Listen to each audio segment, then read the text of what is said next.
हरिओम।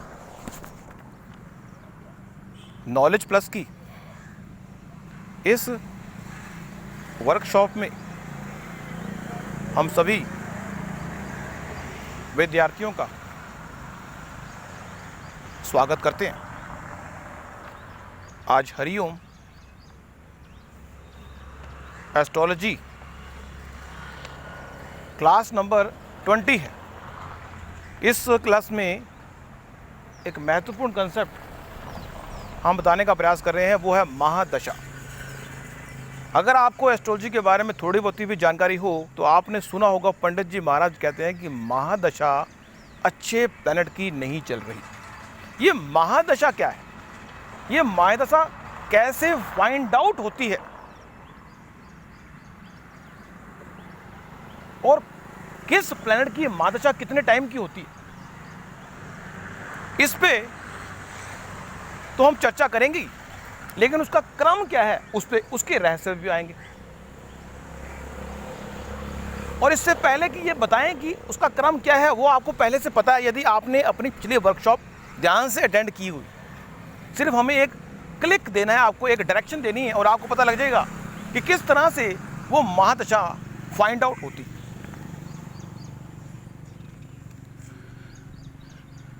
जब किसी व्यक्ति का जन्म होता है तो जो चंद्रमा है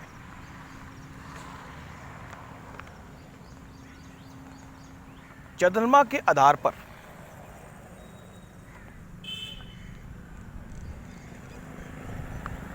ये बात फाइंड आउट होती है कि आपके किस प्लैनेट की महादशा चलेगी। लेकिन वो कैसे निकालते हैं उस पर छोड़ेंगे। अब हम बात करते हैं कि जो दशा का क्रम जो बायोलॉजिकल बताया गया है, क्रोनोलॉजिकल एक क्रम बताया गया है, जो हमने 17 वर्कशॉप में बताया था कि नक्षत्र के बेस पे अश्विनी भरणी कृतिका रोहिणी मृगशिरा आद्रा पुण्य वसु पुष्प अश्लेषा माघ पूर्व फाल्गुनी उत्तर फाल्गुनी हस्त चित्रा स्वाति विशाखा अनुराधा जेठा मूला पूर्वषड़ा उत्तराषड़ा श्रवण धनिष्ठिका शतभिषा पूर्वभद्रप्रदा उत्तराभद्रप्रदा रेवती। ये क्रम दिया गया और हमने एक क्रोनोलॉजिकल क्रम याद करने का तरीका भी बताया था कि बाय डिफॉल्ट अगर किसी व्यक्ति का जन्म होता है और सिस्टम से होता है, अगर ये जैसे काल पुरुष की कुंडली के हिसाब से जन्म हो तो लगन भी B1 बनेगा और जो एनवायरनमेंट है वो भी BH1 का बनेगा और जो नक्षत्र होगा वो भी N1 का आएगा। तो ये तीनों सर्कमस्टांस मिलना बड़ा मुश्किल होता है, लेकिन अगर वो मिलते हैं तो उस स्थिति में जो नक्षत्र के हिसाब से महादशा फाइंड आउट होगी तो पहले होगी केतु की।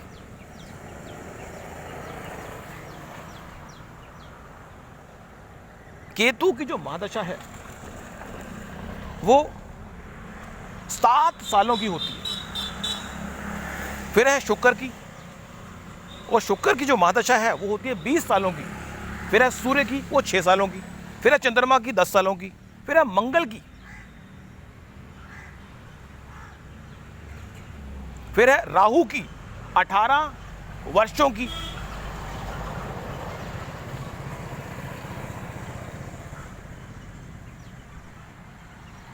फिर है गुरु की 16 वर्षों की। और फिर है शनि की 19 वर्षों की। इस तरह से ये क्रम है। ये क्रम आपको पता होना चाहिए। ये क्रम एक बार राउंड खत्म होगा तो अगला राउंड शुरू होगा दोबारा से।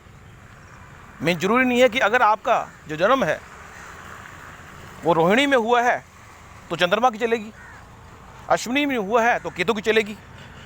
अगर आपका जन्म नक्षत्र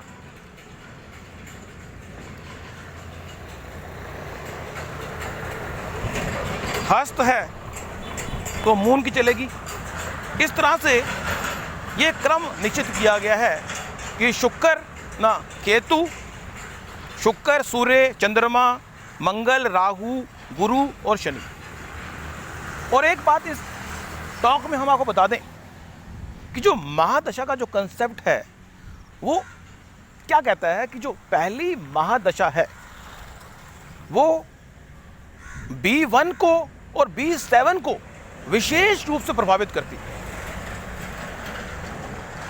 अब B1 और B7 आपको पता है कि पहला भाव और सातवां भाव, जो पहली महादशा होगी वो आपके पहले भाव को और दूसरे सातवें भाव पर विशेष फोकस करेगी। जो आपके जीवन की दूसरी महादशा होगी, चाहे वो किसी भी प्लेनेट की क्यों ना हो, वो आपके दूसरे भाव को और आठवें भाव को प्रभावित करेगी।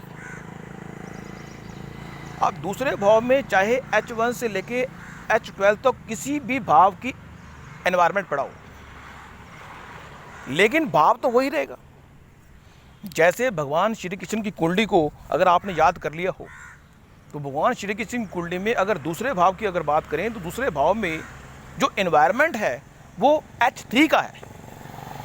H3 का एनवायरनमेंट के अंदर, और अगर हम देखें आठवें भाव का जो एनवायरनमेंट है वो H9 का है। तो भगवान श्री कृष्ण की जब दूसरे महादशा चली होगी, दूसरी चली होगी महादशा, तो वो दूसरे भाव पर और आठवें भाव पे फोकस करेगी, लेकिन जो एनवायरनमेंट होगा वो H3 का और H9 का होगा।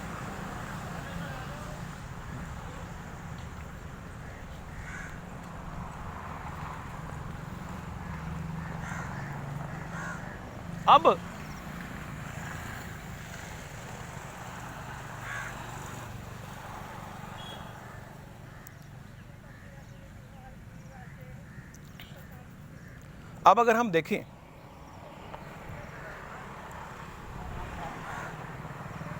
कि अगर हम भगवान की कुंडली को हमने समझाने के लिए बताया कि भगवान की कुंडली हो या किसी की कुंडली भी हो, यदि पहली महादशा का जो फोकस है उसको चेक करना हो,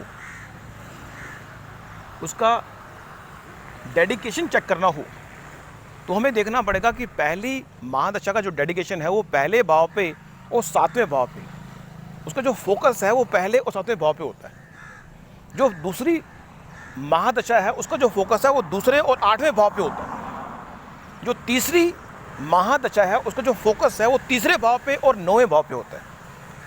जो चौथी महादशा है उसका जो फोकस है चौथे भाव पे और 10वें भाव पे होता है। जो पांचवी महादशा है उसका फोकस 5वें भाव पे और 11वें भाव पे होता है।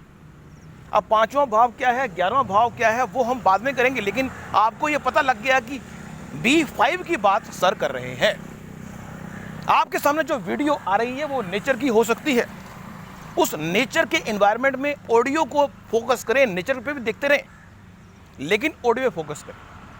यदि छठी महादशा होगी तो वो छठे भाव पर और 12वें भाव पे फोकस करेगी, और अगर 7वीं चल रही है महादशा तो दोबारा से वो आपके 7वें भाव पर और पहले भाव पे फोकस करेगी। तो इस तरह से जीवन में जो महादशा है उसका एसोसिएशन B1 से B12 तक हमने स्पेसिफाई करने का प्रयास किया। B1 से B12 तक स्पेसिफाई करने का प्रयास किया।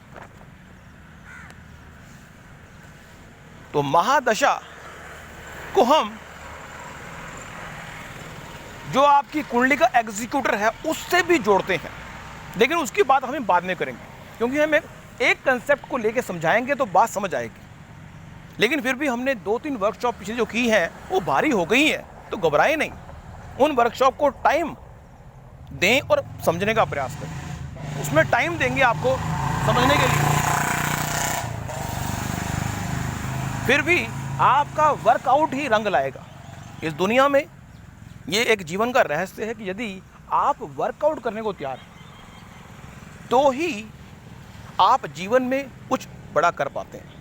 यदि आप वर्कआउट करने को तैयार नहीं हैं, अगर जिस तरह से लास्ट में टॉक तो हमारी एस्ट्रोलॉजी की है, एक टॉक में एक विचार व्यक्त कर देते हैं हम, जिस तरह से घर में दूध वाला दूध दे के जाता है, घर में मम्मी क्या करती है, दूध से मलाई दूध से मक्खन और दूध से घी निकालने का काम करती है। लेकिन वो प्रोसेस एक प्रक्रिया है कि आप किसी तरह के डेटा से मलाई के रूप में आउटपुट निकालेंगे, मक्खन के रूप में आउटपुट निकालेंगे या घी के रूप में आउटपुट निकालेंगे, ये आपके ऊपर निर्भर करता है। जानकारी तो इस संसार में बहुत पड़ी हुई है, जानकारी का भंडार है। और जैसे ही YouTube ने अपनी सुविधा दी, लोगों को जानकारी अपलोड करने का तो शौक चढ़ गया, लेकिन वो जानकारी अपलोड करने से लाभ नहीं होता, लेकिन उस जानकारी को जो डाउनलोड कर रहा है और उसमें वर्कआउट कर रहा है तो लाभ होता है। जानकारी से आपकी नॉलेज बढ़ती है, लेकिन जानकारी पे अगर प्रोसेसिंग होती है तो वो जानकारी 3 लेवल पे आती है, A, B और C। A लेवल पे वो जानकारी ही होती है, आप दूसरे को कम्युनिकेट कर सकते हो। B लेवल पर आप उसको समझते हो और C लेवल पर आप उस जानकारी को अपने जीवन में उतारते हो।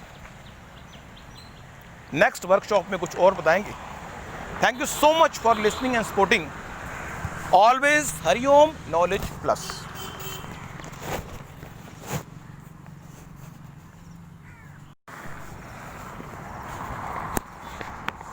हरिओम नॉलेज प्लस की इस वर्कशॉप में हम सभी विद्यार्थियों का स्वागत करते हैं। आज हरिओम एस्ट्रोलॉजी क्लास नंबर 20 है। इस क्लास में एक महत्वपूर्ण कंसेप्ट हम बताने का प्रयास कर रहे हैं, वो है महादशा।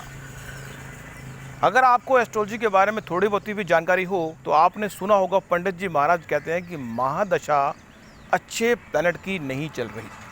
ये महादशा क्या है, ये महादशा कैसे फाइंड आउट होती है और किस प्लैनेट की महादशा कितने टाइम की होती है, इस पे तो हम चर्चा करेंगे, लेकिन उसका क्रम क्या है उस पे उसके रहस्य भी आएंगे। और इससे पहले कि ये बताएं कि उसका क्रम क्या है, वो आपको पहले से पता है यदि आपने अपनी पिछली वर्कशॉप ध्यान से अटेंड की हुई। सिर्फ हमें एक क्लिक देना है, आपको एक डायरेक्शन देनी है और आपको पता लग जाएगा कि किस तरह से वो महादशा फाइंड आउट होती।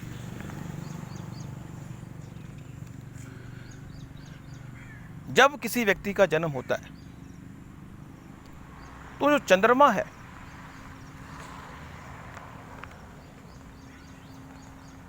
चंद्रमा के आधार